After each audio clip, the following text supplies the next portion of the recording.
get in touch. Text us as well, 81089. Tweet us at talkSPORT. And hello to everyone currently right now on YouTube. Hello. I'm waving to all of you on YouTube right now. They're Rory as well, giving you guys a good wave. Make sure you like, share, subscribe, all that good stuff. Leave a comment on the YouTube as well. We'll read out some of the best comments a bit later on. Nothing rude. I ain't reading out anything cheeky or rude over the next 2 hours. But if you say like Ade is great, I'll read that one out. It's a secret. Yeah, if you want to be read out, Ade is great. Start off with that and you get read out. Any sort of flattery works, anything doesn't it? Like that. Yeah, we're not proud. Any kind of flattery works. We'll take it. We'll take it. How are you, sir? Yeah, I'm good. Do you know there was a demonstration today where I just realised quite how important transfer news is and how it whets the appetite of everyone associated with football. What happened? Just, when there was just a whiff. It was a tiny little whisper of noise. I think was initially broadcast by the Times. They said that Chelsea are in the hunt, in the pursuit. In the hunt, yeah. Yeah, they'd registered an interest in potentially trying to sign Kylian Mbappe. Off the back of that, the rush, obviously, my Twitter feed, I follow a lot of Chelsea fans, a lot of my friends are Chelsea fans, my WhatsApp groups and all that. Yep. The second that the Times just mentioned the word Chelsea Football Club around Kylian Mbappe, it ignited. It's mental, isn't it? Someone tweeted out, it's a fake account, I think it was, with a couple of hundred followers, tweeted out something about Arsenal are in discussion to sign Kylian Mbappe for 150 million.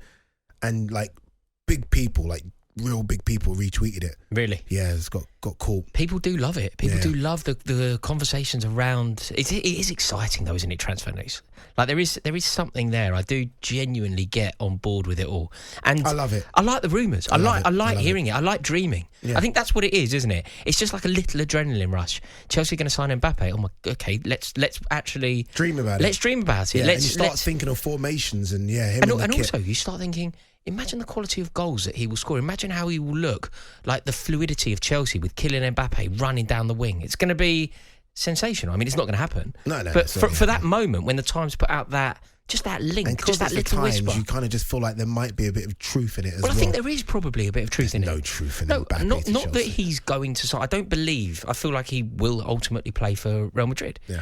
But I think that Chelsea have registered an interest. I think Todd Bowley would like to explore the possibility of making it happen. I agree with that. He's probably had a conversation with someone that's connected to Mbappe and said, look, just say we're going to offer 200 million and $500,000 a week. Would he be interested? Yeah. Can we make it work? Yeah, I think Todd Bowley said, can we make it work? Is there a world in which Kylian Mbappe would look at Chelsea as an opportunity and as an option and be interested? Yeah. I think he'd be told immediately no. No. Yeah, the email will be unread.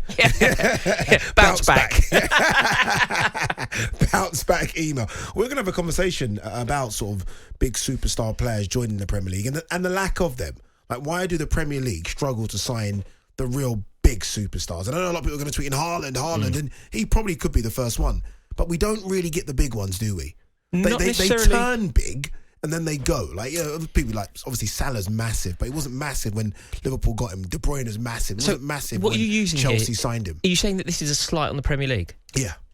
What about this as a comeback then? Even though, so there was one point. For example, sorry to cut across you. Like, Man City are massive, right, in terms of their money and what they can spend. Chelsea are also massive. Manchester United are big clubs. Mbappe won't go to any of those. Why? Because of the prestige of Real Madrid. Yeah. Because of what Real Madrid represent. But what I would say to combat that, there was a time when, the best players in the world, whoever you thought they were, none of them were playing in England. Lionel Messi was in Spain, Cristiano Ronaldo was in Spain. Like, that was definitely the case. But even during that period, there was definitely a time when the best players may not have been playing on these shores, but all of the best managers were here. Yeah. So Antonio Conte was here, Pep Guardiola was here, Jurgen Klopp was here.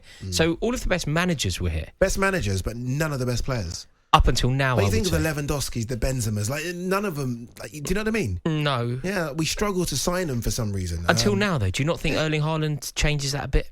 Yeah, I think he does. But I think the best. I know it's going to sound crazy. This is what I'm going to say, and then people are probably going to tweet in and he's talking rubbish.